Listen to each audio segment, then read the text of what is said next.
नमस्कार बच्चों, स्वागत है आपका हमारे YouTube channel MA digital learner में।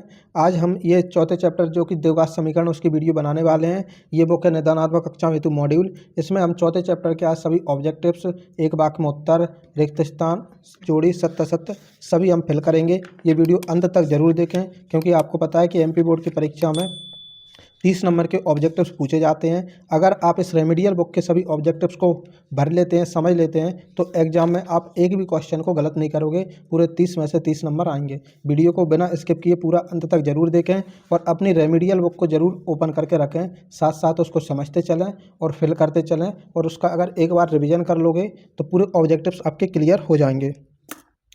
चलिए देखते हैं। पहला प्रश्न में हमारे दिए हैं सही विकल्प चुनिए। सही विकल्प का पहला प्रश्न क्या है कि यदि द्विघाती समीकरण A X square B X plus C बराबर 0 के मूल समान हो तो रैखिक समीकरण के विभक्तकर का मान क्या होता है। तो विभक्तकर का मान हमारा होता है 0।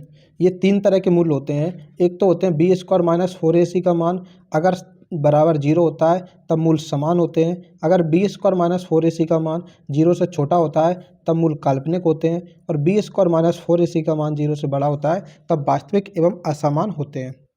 ठीक है, ये तीन कॉन्सेप्ट आप बहुत अच्छे से याद रखना। जैसे हमने पिछले चैप्टर में हमने ये तीन कॉन्सेप्ट कौन से पढ़े थे, रेखा समांतर हैं, प्रतिच्छेदी हैं, संपाती हैं। उन्हीं तीनों कॉन्सेप्टों पर सभी ऑब्जेक्टिव्स आपके बनते हैं। और इधर इस पे तीनों कॉन्सेप्टों पर जिसमें मूल होते हैं, इसमें मूल कैसे होते हैं, समान, और इसमें होते हैं हमारे काल्पनिक, और इसमें होते हैं असमान। इन तीनों कॉन्सेप्टों पर ही आपके अधिकतर ऑब्जेक्टिव्स बन जाते हैं। अगर ये अच्छे से आता है तो सब ऑब्जेक्टिव आप बहुत अच्छे से कर लोगे। दूसरा प्रश्न दिया है कि समीकरण में मूलों की प्रकृति क्या है। देखो, मूलों की प्रकृति फिर से पूछ रहा है, तो फिर से बी स्क्वायर माइनस 4ac का मान निकालना है। ये पहला ए और ये बी का गुणांक है, सी का गुणांक। तो ए के स्क्वायर यानी बी का गुणांक माइनस 4, ए यानी 1 और सी यानी माइनस का 1। जब इसको निकालेंगे तो ये कितना आएगा, 5। 5 और 1 6, 6 0 से बड़ा होता है तो इसके मूल कैसे आएंगे, वास्तविक होंगे और भिन्न होंगे। इसके मूल हमारे वास्तविक एवं भिन्न होंगे।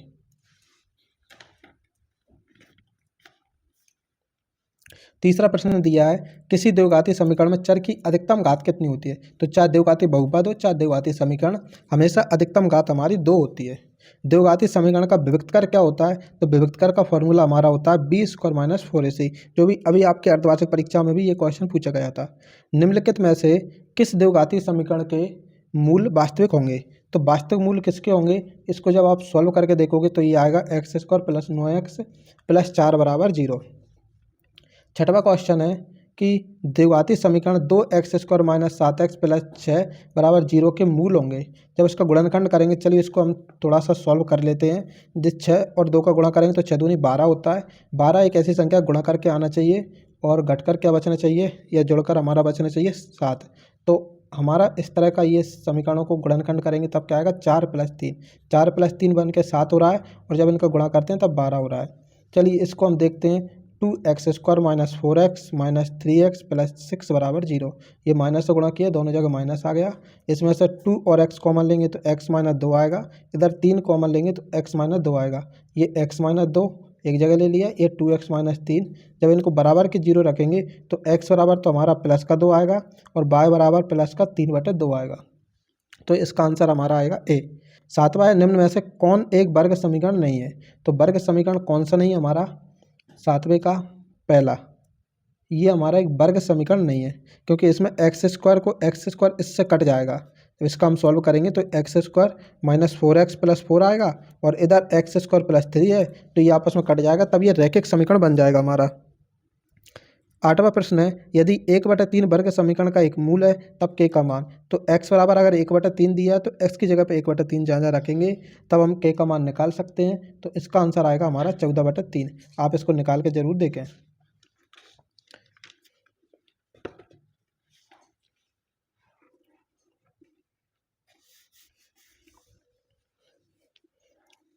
आगे देखते हैं प्रश्न क्रमांक 9।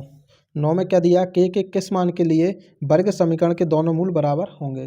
तो के का हम जब मान रखेंगे तो जैसे इसका आंसर आएगा सी। जैसे हम अगर 0 रखते हैं तब इसके पूरे मान, के का मान कितना आ रहा है, 0। देखो एक्स की जगह पर 0 रख दिया, यहाँ 0 रख दिया तो 0 0 हो गया।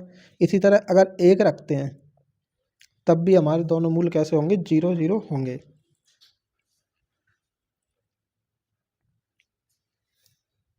10वां प्रश्न है हमारा, द्विघाती समीकरण के विभक्तकर का मान क्या होगा। इसका विभक्तकर हम निकाल कर देख लेते हैं एक बार, या नीचे हम सॉल्व करते हैं 10वें क्वेश्चन का विभक्तकर। B square minus 4ac, B यानी ये बी का गुणांक क्या है 10, 4a का गुणांक है 3√2 और c का गुणांक है 3√2। 10 का वर्ग करते हैं 100 आएगा, ये कितना होगा 4 तिया 12 और 12 दूनी से 12 तिया 36 और 2 का 2 में करते हैं तो ये स्क्वायर ओपन हो जाएगा, तो ये कितना होगा 36 दूनी 72। जब इसको घटाएंगे तो ये 8 बचे और 9 में से 7 जाएंगे 2 आएगा, तो इसका विभक्तकर का मान कितना आ रहा है 28।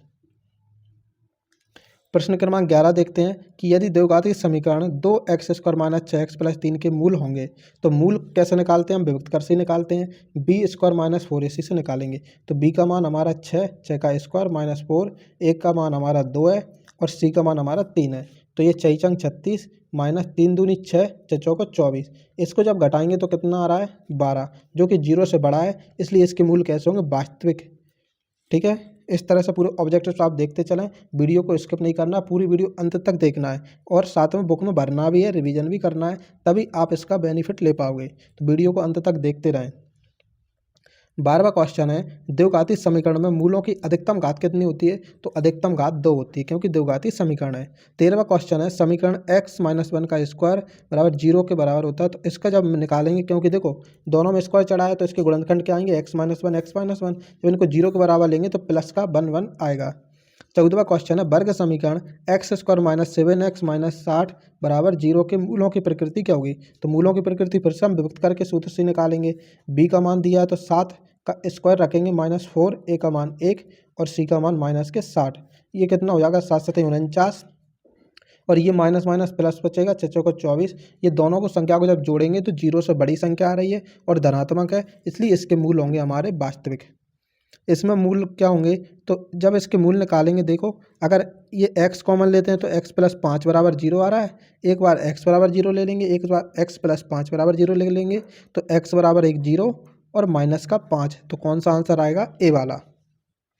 16वां क्वेश्चन हमारा है कि जब वर्ग समीकरण ax² bx² प्लस c बराबर 0 के मूल होंगे, तो bx² नहीं है, bx है, इसके मूल समान है, तब विभक्तकर हमारा क्या होता है, ये होता है। मैंने अभी स्टार्टिंग में बताया था कि b² माइनस 4ac बराबर 0 होता है, तब इसके मूल समान होते हैं, लेकिन हम जब इसको राइट साइड में पक्षांतरण करेंगे तो ये प्लस का 4ac हो जाता है बराबर में, तब इसका आंसर आएगा डी। तो ये हमने सभी उसके ऑब्जेक्टिव्स देख लिए हैं। आगे हम देखेंगे रिक्त स्थानों की पूर्ति कीजिए। रिक्त स्थानों में पहला प्रश्न हमारा क्या है कि एक समीकरण px बराबर 0 जहाँ px घात 2 का बहुपद है, तब समीकरण क्या कहलाता है, तो द्विघाती समीकरण कहलाता है। ये कैसे कहलाता है, देखो अगर px एक 2 घात का बहुपद है, देखो मान लो ये बहुपद है, ये x² 5x प्लस 3, ये क्या है, द्विघात का बहुपद है जिसका नाम क्या है px। अगर मैं इसके बराबर में 0 ले लूँ तो जब बहुपद के बराबर में जब भी 0 लगता है तब वह हमेशा समीकरण बन जाता है। समीकरण की पहचान ही क्या होती है कि बराबर में 0 होना चाहिए। दूसरा प्रश्न है, द्विघातीय समीकरण के अधिकतम कितने मूल होते हैं, तो अधिकतम 2 मूल होते हैं, जो अभी देखकर हम आए हैं। तीसरा प्रश्न है, समीकरण x-3 x प्लस 4 के मूल होंगे, जब x-3 के बराबर में 0 रखेंगे तब हमारा x बराबर 3 आ जाएगा और x प्लस 4 के बराबर में 0 रखेंगे तब हमारा x का मान -4 आएगा। चौथा प्रश्न हमारा क्या है, यदि द्विघाती समीकरण के मूल वास्तविक और समान हो तो उस समीकरण के विभक्तकर का मान क्या होता है, जब मूल वास्तविक हो और समान हो तब विभक्तकर क्या होता है, b² माइनस 4ac बराबर 0, तो ये हमारा विभक्तकर होता है। पांचवा प्रश्न हमारा क्या है कि द्विघाती समीकरण में विभक्तकर का सूत्र लिखिए, तो b² माइनस 4ac, तो ये विभक्तकर का सूत्र होता है। छठवां क्वेश्चन हमारा दिया है, द्विघाती समीकरण से मूल ज्ञात करने का जो प्राचीन सूत्र है वो भारतीय गणितज्ञ किस भारतीय गणितज्ञ ने दिया था, श्री धराचार्य। ये आपके अर्धवार्षिक के एग्जाम में भी पूछा गया था। ये सूत्र आपका कौन सा होता है, जब x का मान निकालते हैं minus B plus minus root के अंदर b² minus 4ac upon 2a, तो ये श्री धराचार्य के सूत्र विधि भी बोलते हैं हम इसको गुणनखंड विधि भी ज्ञात कहते हैं या गुणनखंड ज्ञात करने का सूत्र भी बोलते हैं। सातवां क्वेश्चन है, द्विघाती समीकरण का विभक्तकर ऋणात्मक हो तो मूल कैसे होते हैं, जब 0 से नीचे के मान आते हैं ऋणात्मक तब मूल हमारे काल्पनिक होते हैं। आठवां प्रश्न हमारा क्या है कि वर्ग समीकरण x-1 और x+1 के मूल क्या होंगे, +1 -1 होंगे। नवे क्वेश्चन में यदि पी एक्स एक द्विघाती बहुपद है तो पी एक्स बराबर 0 को हम क्या बोलते हैं, द्विघातीय समीकरण। जो अभी देख के आए बहुपद में अगर 0 लग जाता है तब भाई हमारा हमेशा समीकरण बनता है। ठीक है, वीडियो कैसी लगी, वीडियो को लाइक ज़रूर करें और कमेंट करके बताएं। आपको जो डाउट्स हैं भाई कमेंट में पूछ सकते हैं, हम कोशिश करेंगे कि उन डाउट्स को पूरा क्लियर कर सकें। वीडियो को अंत तक जरूर देखें, ये बहुत ही इंपॉर्टेंट वीडियो है। इन्हीं ऑब्जेक्टिव से आपके अच्छा स्कोर होगा, गणित में बहुत अच्छे नंबर लाओगे, तो इनका रिवीजन भी करना है साथ में। 11वां प्रश्न हमारा क्या दिया है कि बी स्क्वायर माइनस 4ac बराबर 0 हो तो द्विघाती समीकरण A X square B X plus C के दोनों मूल कैसे होते हैं, समान होते हैं। जब कैसा हो, बराबर में 0 हो तब। और इसमें बार बार क्या दिया, मूलों की प्रकृति, और प्रकृति हम जब भी ज्ञात करते हैं तो विभक्त करके सूत्र से करते हैं। या बी का मान हमारा 1 है, 1 का स्क्वायर चढ़ा दिया, ए का मान हमारा 1 है, सी का मान -1 है, तो 1 एकम 1 और ये -4 और ये -1 का गुणा करेंगे तो प्लस के 4 आएगा। इनको जब ऐड करेंगे तो 5 आएगा, और 5 हमारा बड़ा होता है 0 से, और 0 से बड़े होते हैं तो मूलों की प्रकृति कैसी होती है, वास्तविक होते हैं मूल, और वास्तविक के साथ असमान भी होते हैं, क्योंकि 0 से बड़े तो अनंत संख्या होती हैं, अनंत संख्याओं में से कोई भी आपका मान आ सकता है, इसलिए वास्तविक एवं असमान होते हैं। चलिए हमने रिक्त स्थान देख लिए हैं, आगे हम देखेंगे इसकी सही जोड़ियाँ। वीडियो भले ही लंबी जरूर हो जाए, पर वीडियो में अपन एक ही वीडियो में सभी आपके ऑब्जेक्टिव्स, चाहे रिक्त स्थान हो चाहे सही जोड़ी हो, एक वाक्य में उत्तर हो, हम एक ही वीडियो में पूरा फिनिश करेंगे। सही जोड़ी में पहला क्या दिया है, यदि किसी द्विघाती समीकरण का विभक्त कर डी बराबर या बराबर से बड़ा यानी 0 हो और 0 से बड़ा कोई वैल्यू हो, तब मूल कैसे होते हैं, वास्तविक तथा भिन्न होते हैं। दूसरा है यदि A X square B X plus C बराबर 0 के मूल समान हो, जब मूल समान होते हैं तब इसका फॉर्मूला क्या बनता है, बी स्क्वायर माइनस 4ac बराबर 0। तीसरा है द्विघाती समीकरण के मूल होंगे, दोनों में जब मूल निकालेंगे तो क्या आएगा, ये प्लस का 1 माइनस का 1। चौथा है द्विघाती समीकरण के मूल क्या होंगे, x बराबर 0 और x बराबर +3, और इसके मूल क्या होंगे, 3 3। ठीक है, समझ में ना आए तो इसको देख लेते हैं। चलिए इसको देखते हैं पहले। इसमें x बराबर 0 ले लेंगे, x माइनस 3 बराबर 0 ले लेंगे, तो ये इसका मान 0 आएगा और इसका मान 3 आएगा। इसी तरह जब इसको लेते हैं, जब स्क्वायर चढ़ा है तो स्क्वायर चढ़ा है, इसका मतलब सेम संख्याएं लेना है। सेम संख्या मतलब x माइनस 3 बराबर 0 तथा x माइनस 3 बराबर 0, इसलिए x का मान 3 और 3 दो बार आएगा। तो ये हमने सही जोड़ियाँ भी देख ली हैं। आगे हम देखेंगे एक शब्द या एक वाक्य में उत्तर बता दीजिए। पहला प्रश्न हमारा क्या है कि समीकरण A X square B X plus C बराबर 0 में बी स्क्वायर माइनस 4ac, अभी हम इतनी बार देख चुके हैं कि ये सूत्र किसका होता है, विभक्त कर का होता है।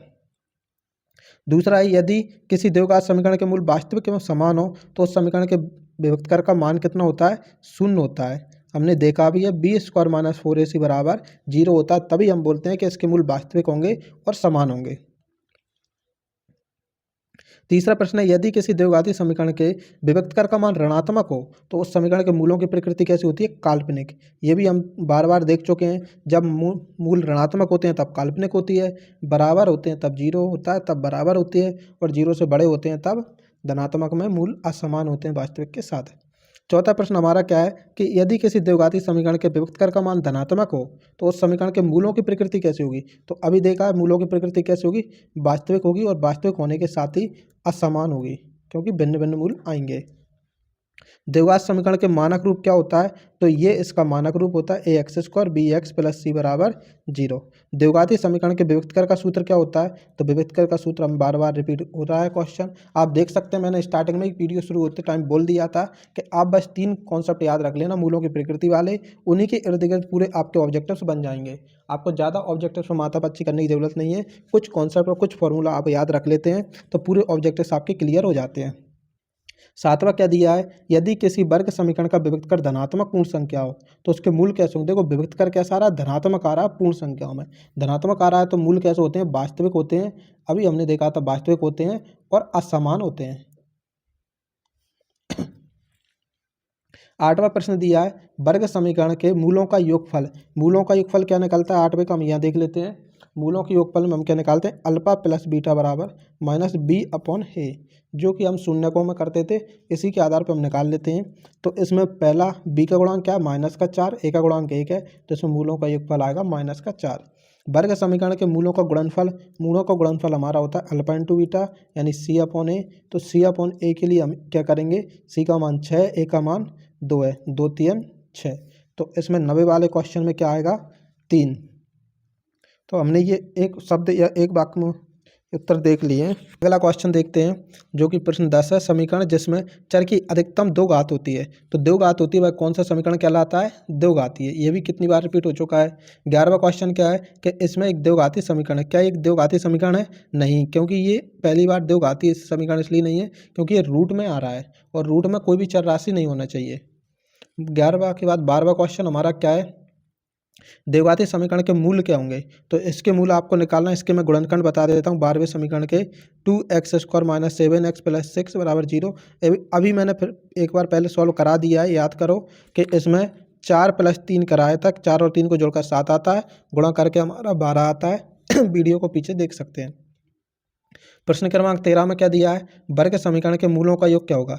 जब मूलों के योग में क्या होता है? माइनस का b अपॉन होता है। b मतलब इस वाले बीच वाले गुणांक को b का गुणांक बोलते हैं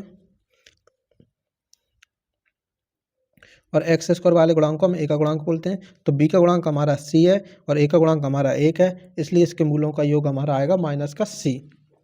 प्रश्न क्रमांक 5 में हम देखेंगे सत्य सत्य। सत्य सत्य में पहला प्रश्न हमारा क्या है? एक द्विघाती समीकरण के दो से अधिक मूल हो सकते हैं। तो दो से अधिक मूल हो सकते हैं क्या? नहीं हो सकते, ये असत्य लिखा है क्योंकि द्विघात समीकरण है तो अधिकतम दो ही मूल होंगे। समीकरण में x = 0 x = -1 होगा क्या? नहीं होगा, क्योंकि -1 पहले से दिया, जब इसका पक्षांतरण करेंगे तो +1 होगा, तो ये हमारा असत्य है। तीसरा दिया समीकरण के मूल समान होंगे, तो ये सत्य है। इसको विभक्त कर से निकाल सकते हैं। निकाल के एक बार चेक करना 4ac, इससे निकालना अगर 0 आ जाए तो इसके मूल समान होंगे। चौथा प्रश्न क्या दिया है? ax + b = 0 एक द्विघाती समीकरण है। ये असत्य है क्योंकि द्विघाती समीकरण में अधिकतम दो घात होती है, ये रैखिक है। वर्ग समीकरण में चर की अधिकतम घात कुछ भी हो सकती है। वर्ग समीकरण में कुछ भी नहीं हो सकती, वर्ग है तो दो घात होगी, तो ये कैसा है? असत्य है, पांचवा वाला भी। छठवा दिया x² - 1 = 0 में x के मान 0 और 1 है, तो ये सत्य है। नहीं, ये भी असत्य है क्योंकि x² के जो गुणनखंड निकलते हैं, एक बार प्लस में लिखते हैं, एक बार माइनस में, तो ये इसके गुणनखंड होते हैं। सातवां क्वेश्चन हमारा जब क्या दिया है? जब वर्ग समीकरण के दोनों मूल समान हो तब विभक्त कर क्या होता है? d = 0। बिल्कुल सत्य है, ये हमारा विभक्त कर होता है 0 के बराबर, तो ये सत्य है। आठवां प्रश्न हमारा दिया वर्ग समीकरण के मूलों का योगफल 2 है, तो आठवां क्वेश्चन हमारा असत्य है। आप इसके मूलों का योग निकाल सकते हैं। हम पीछे कई मूलों के योग निकाल चुके हैं कई सवालों में।